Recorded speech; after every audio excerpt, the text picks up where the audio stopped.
Welcome to Urban Legend Crypto. This is Pedro Rachet and co-host Mr. Bret Jenny. We're here to talk everything crypto. And before we get going, do you have any words to the wise, my friend? Not really, man. It's we're pushing through March here. Interest rates are still the same that they've been.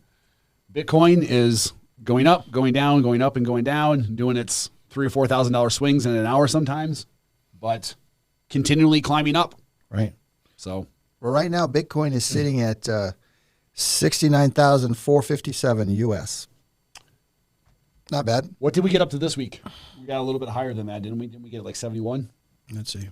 Week high. Looks like it hit 72? 71-ish. Okay.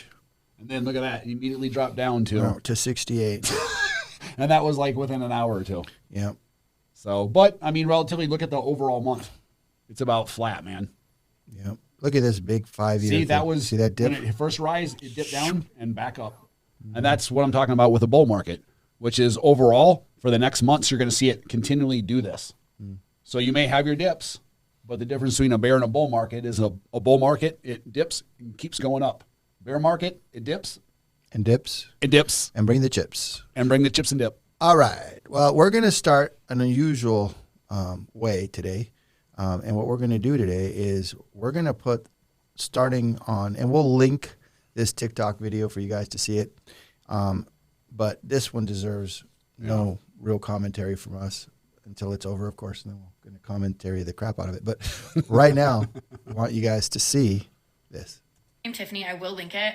She's talking about how private equity firms have been buying up all the single family homes. So up until very recently, we didn't actually have the numbers to say just how many homes they've been buying up. And most politicians across the fucking board, Democrat, Republican, whatever, have been saying, well, they're really only buying like 18% of single family homes. And then economists chimed in and said that if private equity firms are buying up anywhere from 18 to 20 to 23% of single family homes in this country, that by 2030, they would own 60% of all of the homes in America. Well, we just got the final numbers.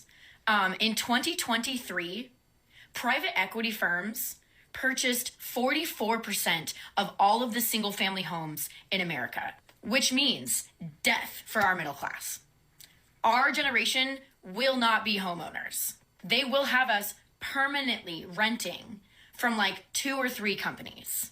Now, America has a lot of problems, but this should be a unifying problem that every single person who is not part of one of those private equity firms cares about, including current homeowners. They bought 44% of all of the single family homes in America last year, and they are set up to purchase an even higher percentage of them this year.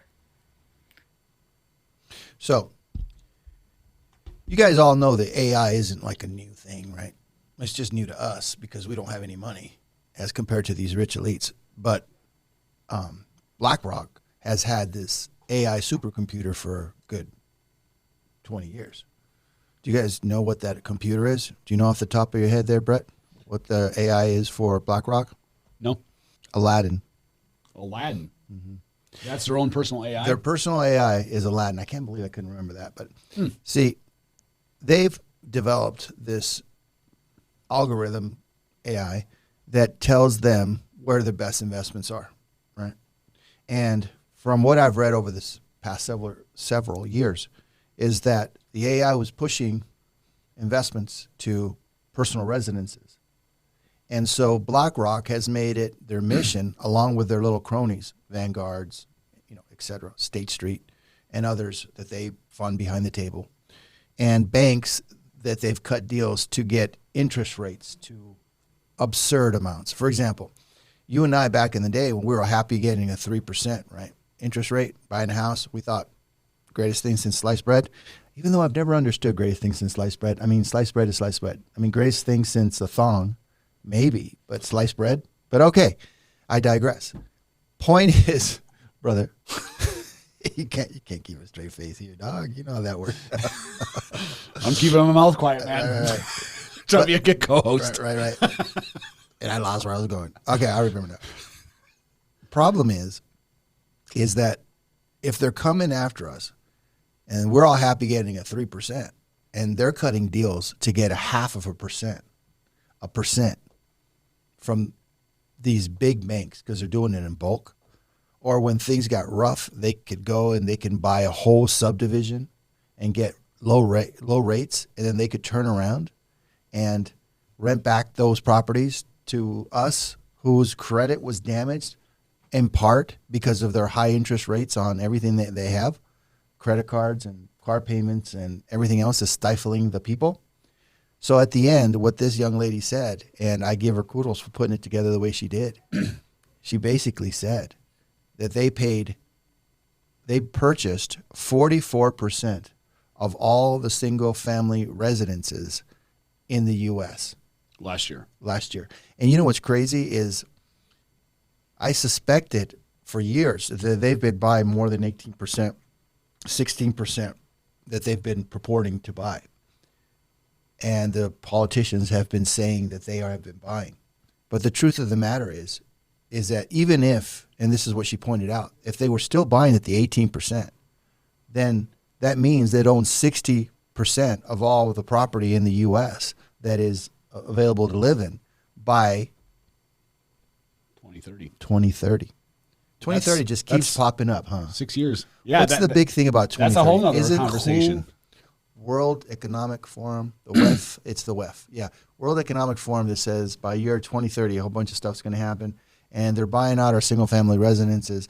Basically, we're not going to be owners. We're going to be subjugated to serfs, and we're going to be subjugated to renting property, and we will fulfill the prophecy that was said by Andrew Jackson went against the bankers and basically said that if this continues, we would have lost the homes that we bled and died for in the Revolutionary War. So in other words, and that's paraphrased, in other words, we will not be homeowners anymore. And that's what she says, that this next generation is not going to be able to be homeowners. And I don't know about you, but have you been seeing the attacks that the realtors have been going through and making them the bad guys? So guess what they're doing, folks? They're taking they're trying to divert your eyes away from these big multi-conglomerate banking investment institutions, and going back and pointing their fingers at the real estate agents, much like they did in 2009, where they all went back and pointed at the loan officers because they originated the files that they approved to originate. So guess who benefits out of that? The attorneys. Well, I think in large part, yeah. That's it. Because you're absolutely right about that, which is the end game is nothing really is going to change. The problem is that home prices are too damn high. That's the problem. I don't care if you blame party A or if you blame party B or anyone in between. It doesn't matter. The problem is that homes are too damn expensive because people like BlackRock are buying up the homes. Remember in 2010 when we had all those short sales, 2011, 2012, we had all the short sales? Yeah. Here in Las Vegas, Pedro and I were realtors in ground zero of the world for the housing crisis. We literally were selling homes in ground zero of it. And I can tell you in 2011, at the end of 2011, going into 2012, BlackRock formed an LLC basically called Invitation Homes. Invitation Homes went to all the major cities, Phoenix, Miami, Las Vegas, Los Angeles, Seattle, all the major cities, Chicago, and they went and cleaned house. So before the rest of the world realized that the market had turned around and things were starting to go on the upside, BlackRock had already gone to every single major city, bought thousands of homes, and were already out of town with their homes when the rest of the world decided that, hey, the market's turned around. We need to go in and start buying homes now. That's how far in advance BlackRock was doing that. That's because of them using things like their own AI. Yeah. From day one. Mm-hmm. Because up until 2011, 2012, hedge funds had never bought real estate portfolios to the point where they were buying foreclosures. They'd never delved into buying a lot of foreclosures on a massive scale. But the candy was too sweet to them in 2011. Home prices were so low, they will never be that low again in our entire lifetime. In fact, I think since 2010, home prices in Las Vegas alone have gone up 256% in 14 years. So what this lady's saying in the video essentially is that BlackRock, even by conservative standards, are buying 18% of homes a year, single-family residents, 18%. Last year alone, in 2023, they bought 44% of the single-family homes. So whoever thinks that home prices are going to go down is smoking a big fat bowl, because that is not happening, because BlackRock is there to buy everything. So even when they were buying 18% of the homes per year, by the year 2030, that's going to equate to owning 60% of all the single family residents. 60%. Home prices are never going to be getting cheap again. And you're right, Pedro. You will rent, you will not own, and you will love it. Yeah. Oh, and there's more. I mean, in 2008, 9, and 10, I was a loan officer as well. I did both. And what was crazy is I would have clients come into the office and they would not qualify, even for properties that were dirt cheap, because they set the parameter to qualify at such an unbelievable bar. They reversed. You'd have to like give up your firstborn, almost literally, for you to be able to qualify. I remember clients saying that all the time. Be like, do they want my firstborn too? I said, exactly. Yeah, and they want your hair sample and everything. It was crazy. And now that in retrospect, it's like, well, why'd they do that?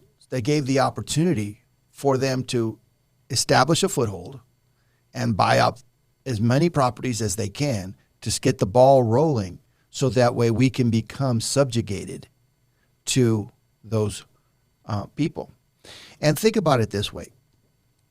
In our generation, and I'm Generation X, we have watched property values go up very, very slowly, all the way up until about the early 2000s. And then it started to skyrocket. It was to a point where it was unbelievable.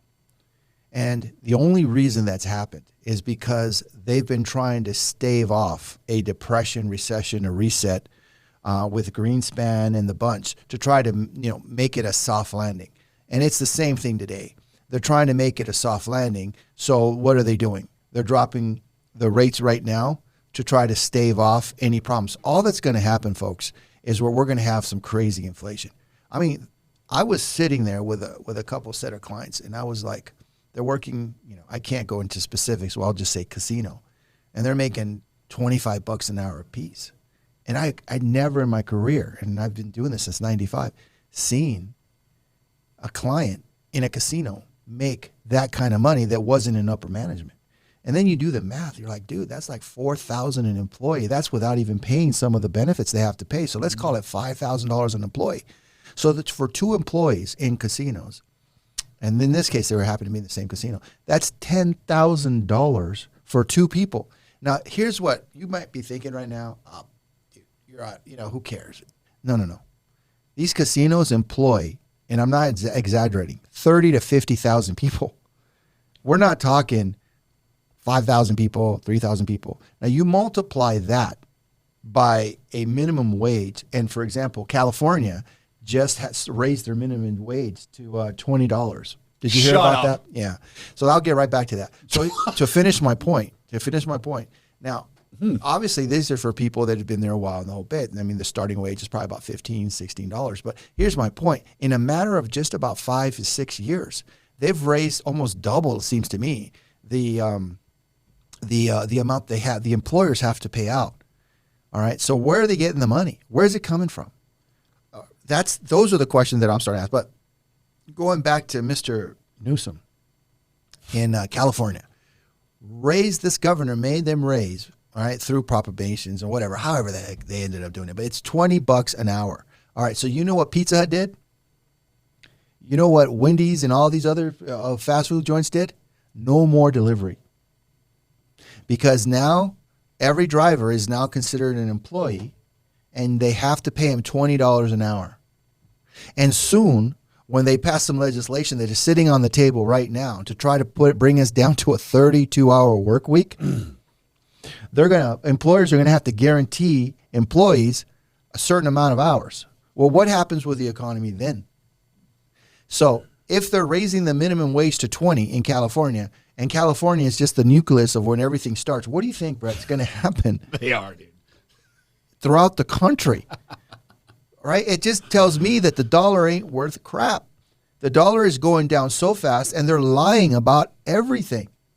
Bro, if it's written, if it's on the news, it's a lie. It's one of the reasons they want to take out TikTok, dog. It's because it's probably the only platform, right, that have people, not all of them, but there's some people telling truth. Well, it's like I tell everybody in the Midwest, man, Californication just ain't a word. Coming to a city near you. Guarantee it, man. Californication. Yeah. You know, speaking of which, have you seen somebody did a video, I think it was on maybe TikTok or YouTube, but they basically it was on YouTube. They did a short and they replayed a video of the lyrics for the song Californication by Red Hot Chili Peppers, because the song came out 20 years ago. Yeah. Dude, if you go through the lyrics and then they showed you, I mean, it predicted like all these things that happened.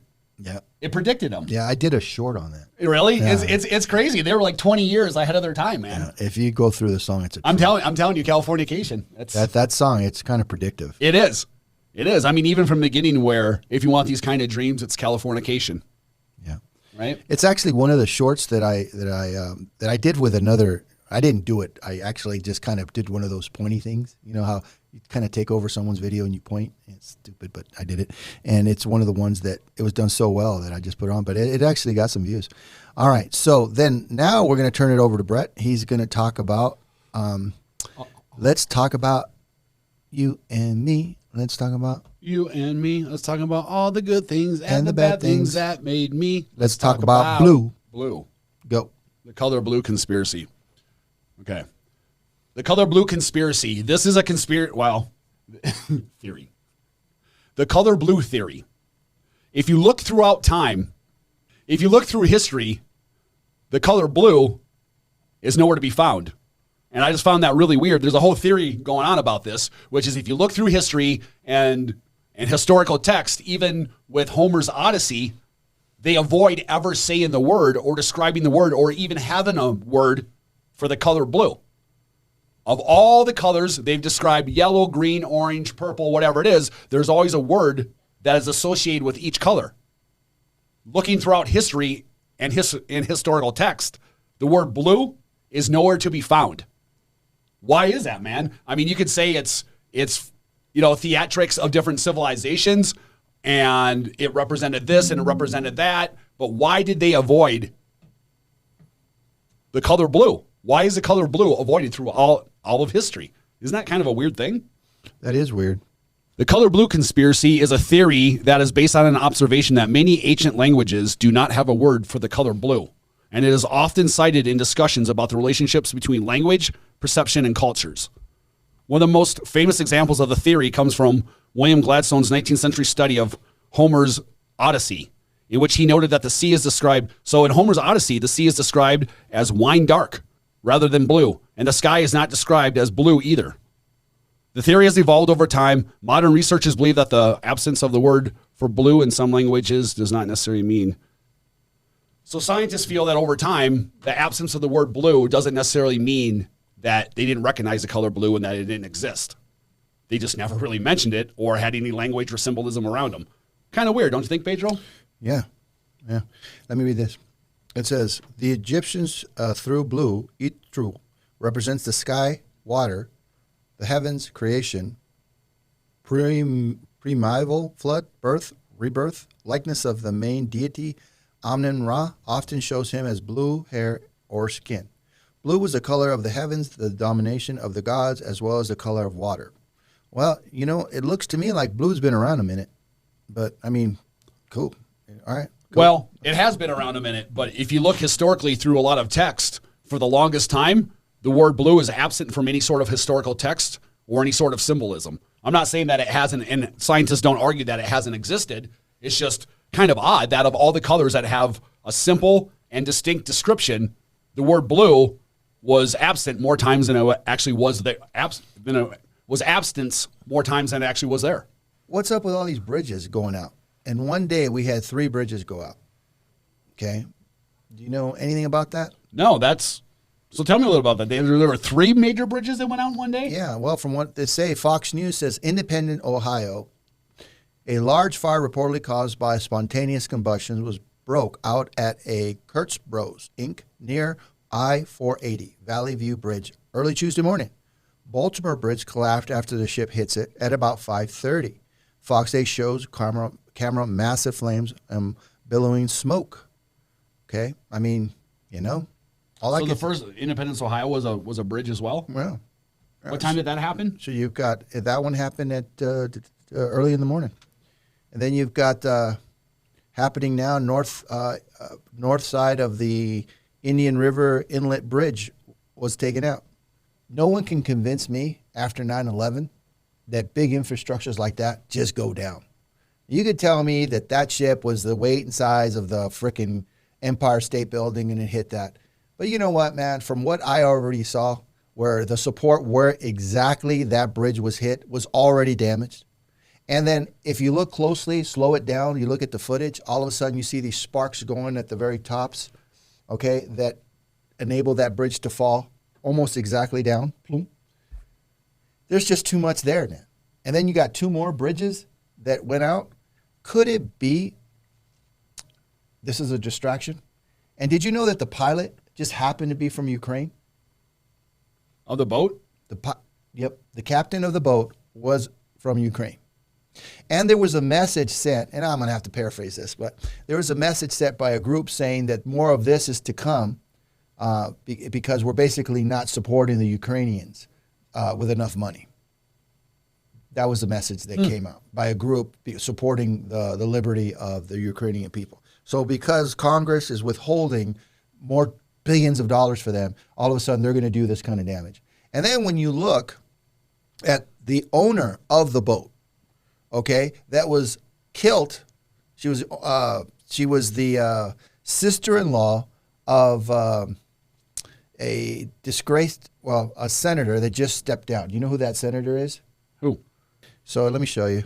Okay. You see this right here? It says online post Iranian Thai Senator, Minority Leader, late sister-in-law, shipped to Baltimore Bridge. Here it is. Okay. Who's the Senate Minority Leader? Mitch McConnell's Yeah, Mitch McConnell. Right. CEO daily contained the ship. So here we go. Angela Chow, Senator Minority Leader, Mitch McConnell's sister-in-law, who died in February, has been CEO of the company that owns Dali, the container ship that crashed into the Baltimore Francis Key Bridge. Okay. So you see what I mean? Nothing to see here, folks. Yeah. So all of a sudden, you got all these connections. Ukraine, a communist CEO, sympathizer, or joiner, or whatever. Okay, dead. And you got a senator that has had to step down. By the way, do you remember Mitch McConnell tweaking?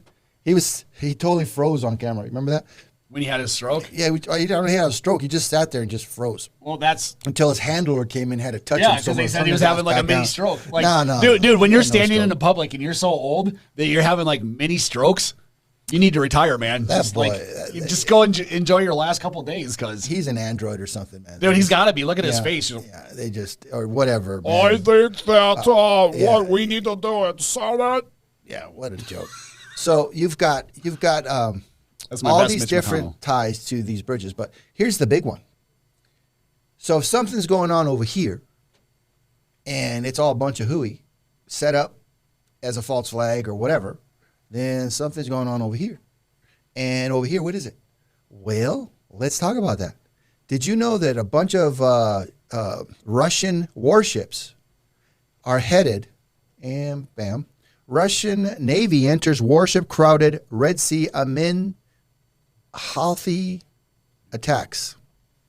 So Russian warships from the Pacific Fleet had crossed the Bab el-Mandeb Straits and entered the Red Sea, the state-run TASS news agency, venturing into maritime region plagued by Houthi attacks and crowded Navy vessels. So by Houthi attacks. Mm-hmm. So they're there to what? Well, they just want to join the chaos. Listen, man. I get it.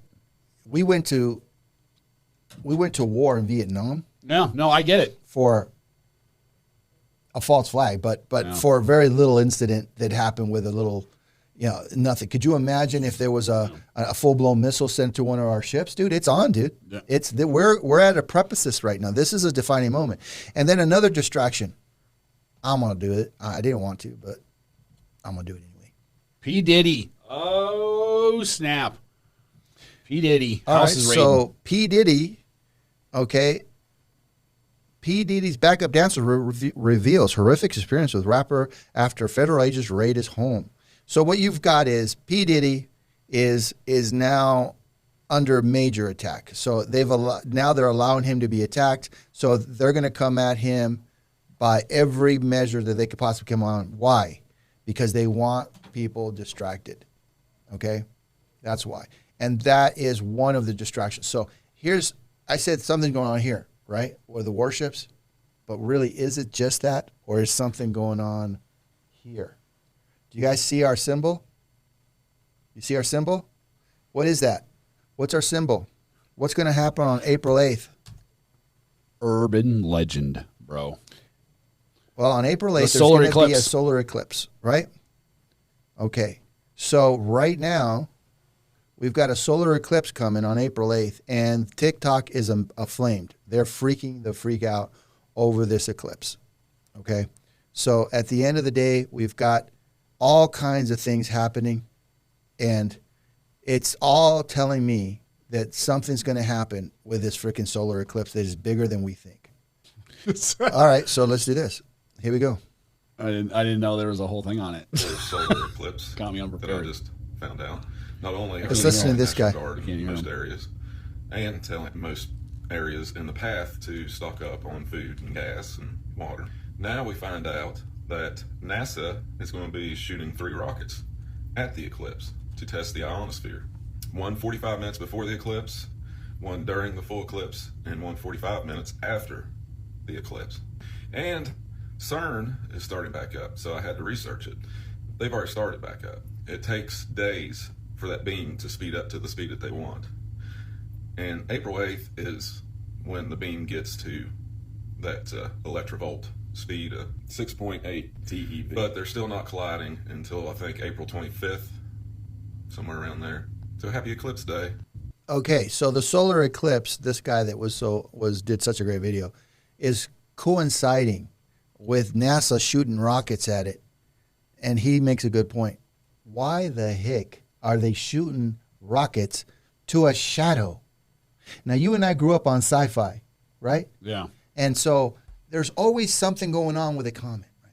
So last night, check this out. I'm watching Star Trek because I kind of like those shows. So I'm watching the new Star Trek that just came out. There's a whole new one. I got excited. So I watched the first 2 episodes.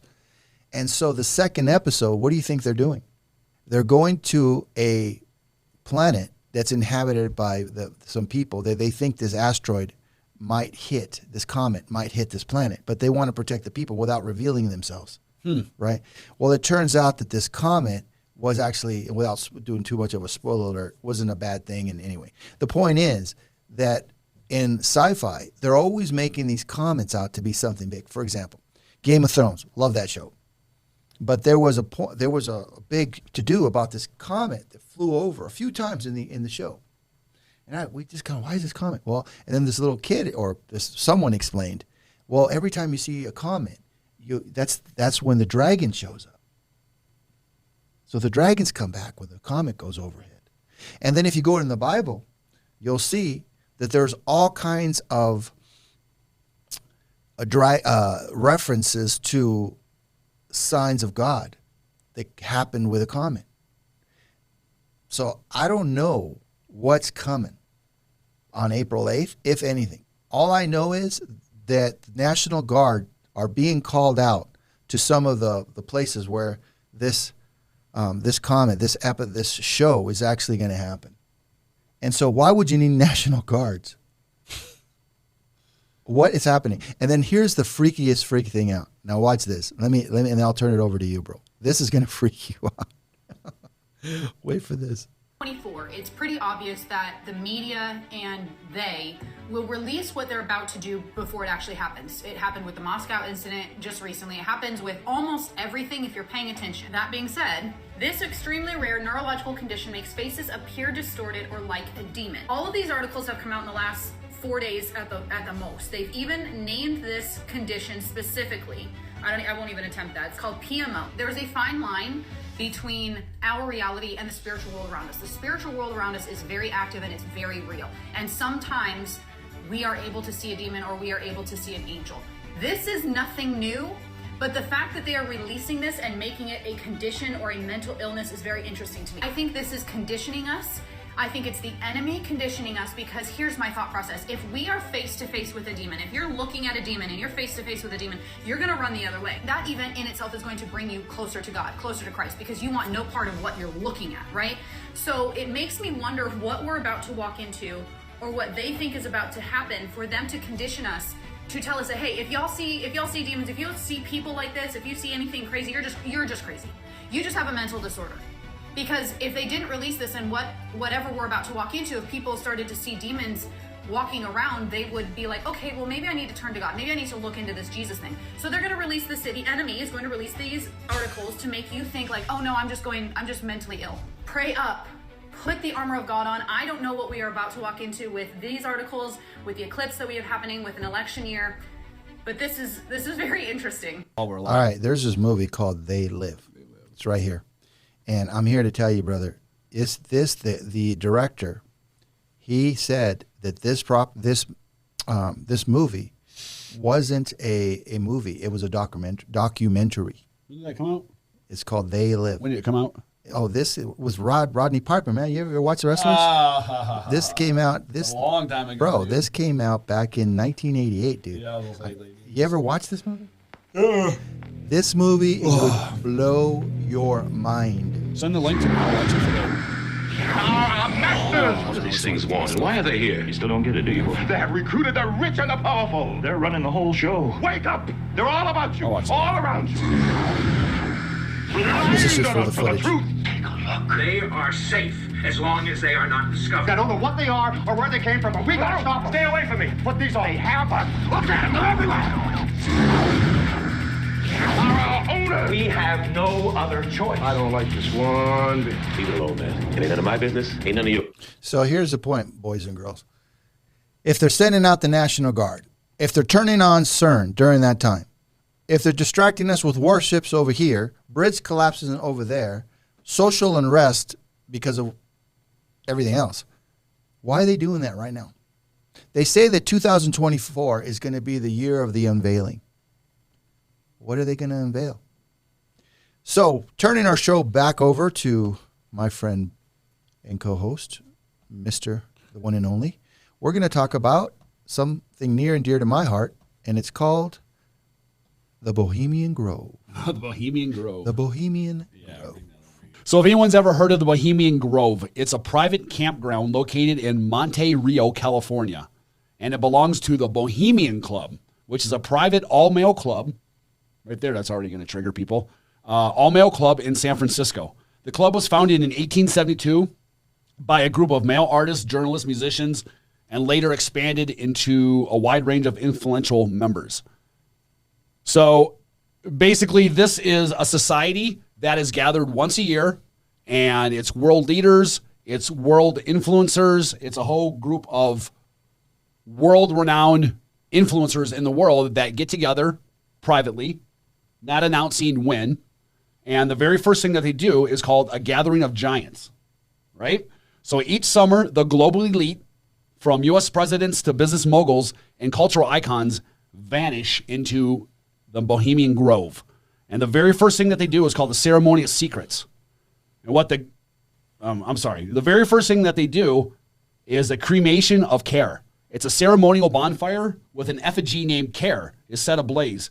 It's basically a ritual of power to embrace a world without limits or consequences. It's an opening act of a night of discussions that end up shaping the fate of the world.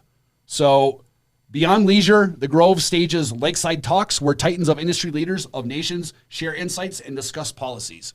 So once a year, they get together in this secret campground in California, and they have since the 1800s. And it's world leaders, presidents, influencers, and everyone in between. And they get together, have lakeside talks with each other. And the long and short of it is they come up with ideas and discuss ideas and theories of what they want to apply to the world and how they're going to implement it, basically. This happens once a year behind closed doors, and none of us know when it is and what they're saying and what policies they actually come up with and discuss that actually become reality. Well said, brother. Well, one thing I will tell you, I got turned on to the Bohemian Grove because of a guy named Alex Jones. He actually broke into the place. I saw a video of that's how I got and took pictures and saw the epithy, whatever. Epigee. Epigee, yeah. And F&E. but think about it this way: the cremation of care. What does that really mean? It means you're not caring. You're doing something so you don't care. So if these elitists believe that we have too many useless eaters, the WEF wants the population to get down to 700,000, 500,000 people.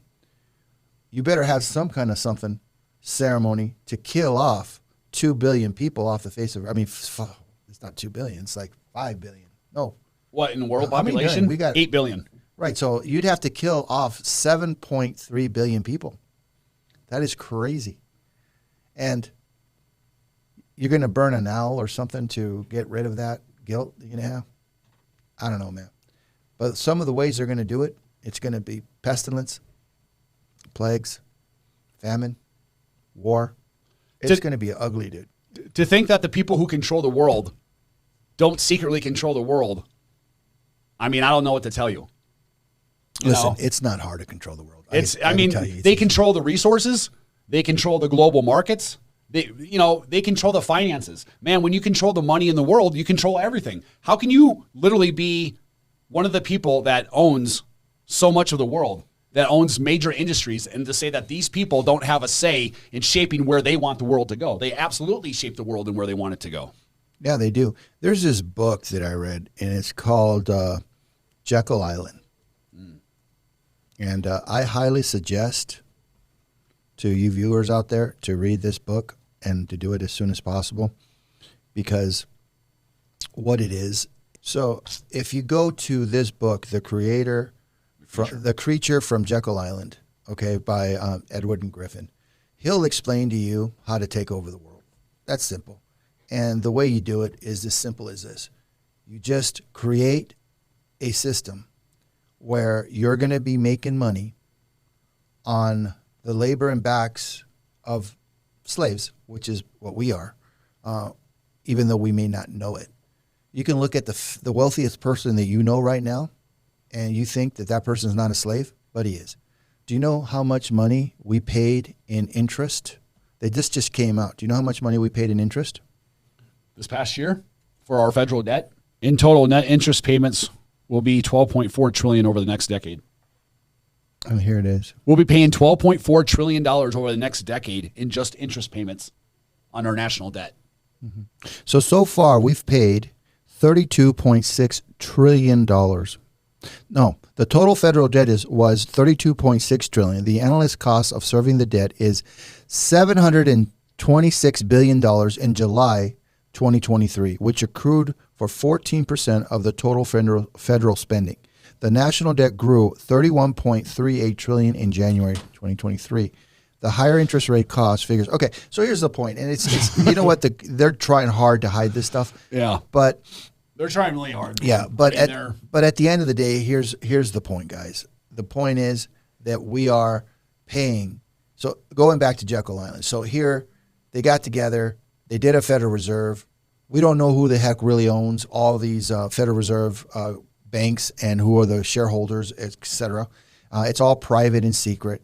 Their books are not audited by Congress, which is asinine if you think about it. So now we're paying billions of dollars on trillions of dollars, and it represents over 14% of our yearly net on our payment. So we're paying 14% on our budget every year to these bankers. So 14. Go ahead. No, please. Yeah, basically 14% of our national debt every year is paid towards interest. Yeah. So you start basically with a piece of paper, and you take it to Congress. They ratify it. Now it becomes an entity that is not federal. It is owned by private parties. And now the government has to order through Congress funds to go into the Federal Reserve. The Federal Reserve turns around and hits a button anymore. Because you used to print it, but pretty much they don't print anymore. And all the cost of the printing and all that come back to us, by the way. It's not like they have that cost either. So then they turn around, they create this money, they make it into T-bills, they sell it, and now we've got national federal debt. So they got money to spend. So here's the point, boys and girls. If you want a free machine, then you create something that's going to enslave the population. But here's the part that other people, you got all this, but there's just this one little thing that people don't understand. Bret, do you understand what happens when they do this system? There has to be a guarantee. For these initial investors, the guarantee was the population of the United States. Every time you get a Social Security card, birth certificate, driver's license, you've become an indentured slave to your part of the debt for the system that you live in. So unbeknownst to you, you are now indebted. And I can't remember the number, so I'll just make one up. It was something like, from what I could tell, my part of, or your part of the, what is it, $10.63 trillion is something like 1.9 million. Okay? Something like that. So I owe $2 million when I'm a baby to this system. So I'm freaking enslaved. And then for the social services, right, when I'm older and I need Social Security, those social services are rendered mute because they have set up a system of inflation to get rid of the debt as we're going forward through the buying power. So now all these senior citizens that bought into this system, they're now seniors and they can't buy nothing. They make $2,000, $3,000, and if they're lucky. A lot of these guys are living on $800 in cat food. But but they can't afford a freaking place to live. So think about it this way. Okay, think about it this way. And I heard this and it made a lot of sense to me. If you live in the United States and you make $5,000 a month, which is $60,000 a year, but your mortgage payment or your rent payment is $2,000. That's before taxes. So your net on $5,000 is going to be, let's call it $4,200. So you take out $2,000. What are you left with? $2,200. Now there you got to pay a car. What's the average car payment? About $1,000. Let's call it $800. Is it really? Yeah, that's about the average car payment. All right. So let's call it half of that, $500. Okay. So 22 minus 500 is $1,800. $1,700. All right. So now you got $1,700. Now the debt service for credit cards is the highest it's ever been in the country, and let's call it about $500 a family. So $500 less 17 is $1,200. Now you got to feed your family. Let's say the family is a small one, family of three. A family of three right now is spending about what, $500, $600 on food? Oh yeah, at least. Okay, so let's say 600. Let's say 6. So now you've got 1,200 minus 6. You got $600. Well, let's call utilities. Utilities are about what, 20% of your mortgage payment. Make it simple. So that's $200 in utilities, right? Or $400. Well, let's call it $200 just to make the math keep going. So now you've got $400 left in your pocket. Okay. How about gas? How about clothes? How about taking your children for a birthday party? How about? Yeah. They're living on credit cards and they're just rolling over the debt because they just don't have enough money. They're never going to get out from underneath it. Yeah. They're just incurring more debt that they're never going to leave. Yeah. And food cost has gone up. No one can tell me it hasn't. I think it's gone up over 150% in the last 3 years. So now we're in a situation where you're strangleholding the cash cow that you've indentured. And there's going to be a problem, a big problem. And you know what's funny is, there's something called predictive programming, Bret. And in that same episode that I watched at the first episode for Star Trek, do you know one of the themes? The theme was that they went to a planet that had inadvertently discovered warp drive technology but wanted to make it a bomb which may have blown up their planet. But when they went there was two factions that were going to be at war with each other, kind of like what's going on now. And they said that in the 21st century, there was a great war. And before that, the United States had a civil war. So the United States has a civil war, right? And we're distributed into factions. And then there's a great war that destroys 2/3 of the population, and nukes get blown up throughout the whole place, and the world almost didn't make it. But we got together, probably through the WEF and that United Nations, and we become this great Voyager type civilization, right? That's predictive programming, dude. They're trying to get us into these things. They want us to kill ourselves. They want us to go after ourselves. Because as soon as we realize, enough of us talk about what I'm talking about, what you're talking about right now, enough of us see it, And because of this technology, which they're trying to stifle through Congress right now and TikTok and probably going to control through, as they did with the Trump elections, as soon as this starts getting out, Brett, we're going to have a major, major problem when we're not able to talk like this anymore. And we're like the last light, brother. We're automatically $2 million in debt when we're born. Repeat that part again. Yeah. So what it is if you take the national, we're indebted. The national, what our national debt 19.96. And apply it to all the humans. Yeah. And it's actually, as of January, here we are. The national debt, January 24th, the U.S. national debt stands at an astonishing $33.99 So basically, trillion. if you apply that to every human on every American, So it let's comes out do to $2 million in debt. Yeah. So okay, that's all I need to know. Yeah. So, okay. all right. So if you've ever wanted to reason in a case for Bitcoin, let's start with this. The Federal Reserve. I highly suggest people read the book, The Creature from Jekyll Island, which basically talks about the forming of the Federal Reserve. Number one, the Federal Reserve is privately owned. Number two, they're not required for any sort of audit. Number three, here's what the Federal Reserve has done for us so far. With our debt that we have right now, we pay 14% of our national debt every year goes towards just paying off our goddamn interest rate. 14%. If you apply our national debt to every single American that exists in America, if you take our national debt right now and you apply it to every single American, the day we're born, we're already $100,000 in debt. According to our government, we're already $100,000 in debt. That's absolutely insane. What has the Federal Reserve done for us besides just hit the print button? They've overspent, they've underdelivered, and Bitcoin 100% keeps the scarcity within our money supply. Well, I asked Copilot here. I said, calculate the current debt at $33.99 trillion and divide it by the current population of 2023. And the current population is 341,342,674. And it came out to 99,487.29. Now, just to put that in perspective, that is just every baby and every person, whether they work or don't work. Okay? So that's just everybody. Now, if you apply that to the people that are working, it's going to be significantly higher. So check this out. For denominations and the printing costs, we pay $265 million a year just to print our money. Well, so every $1 and $2 bill that's printed, it costs us 2.8%. For every $5 bill that's printed, it costs us 4.8%. For every $20, it costs us 5.3 cents per note. And for every $100 bill that we make, it costs us 8.6 cents. Why does it cost like 4 cents for a $1 bill and it's double the cost for a $100 bill?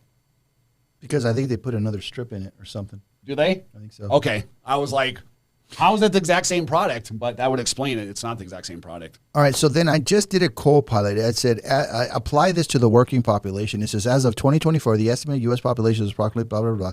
Let's assume 63% of the population falls into the working age range. Working population is 63%. So therefore, you do the division, 33.99 divided by 214,982 equals 158,139 per person that is owed to the federal government. So what you're saying is every working person out there, essentially because of our national debt, owes $158,000 to the government. Yeah. But inflating. See, one of the things I remember when I was a younger man is Dick Cheney was asked. Dick Cheney. Old Dick. Aren't you worried about the federal debt ballooning the way it's going? This reporter was all anxious. Aren't you worried about that? And in one of his less guarded moments, by the way, Dick Cheney was the president of the United States. It wasn't Bush. We're in agreement on that. Okay. And Dick Cheney, in one of his unguarded moments, just looked at him and goes, look, it won't matter. It's going to be inflated away. And that's not the exact quote, but it was what he meant. So at the end of the day, guys, that's what they're doing. They're inflating everything, and they're screwing the people who live on fixed income because they truly don't care. Do you guys know the definition of useless eater? No. Let's ask Copilot. Give me the definition. I want to say this quick. Just to reinforce our Federal Reserve. In 2011, Alan Greenspan, who was the Federal Reserve chairman, was quoted as saying, This is in 2011 during the middle of the housing crisis. Alan Greenspan was quoted as saying, the United States can pay any debt it has because we can always print money to do that. So there is zero probability of default. That's from our Federal Reserve. There is zero chance of faulting on our money because we can just print as much as we want.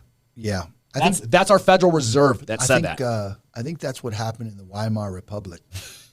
Yeah. That's my whole point. And in Zimbabwe. Yeah. So that's my whole point. How come the United States can do that and our money stays stays the standard for the world, but yet a country like Zimbabwe does that and they go to 4,000 or 5,000% appreciation and their dollar goes to zero.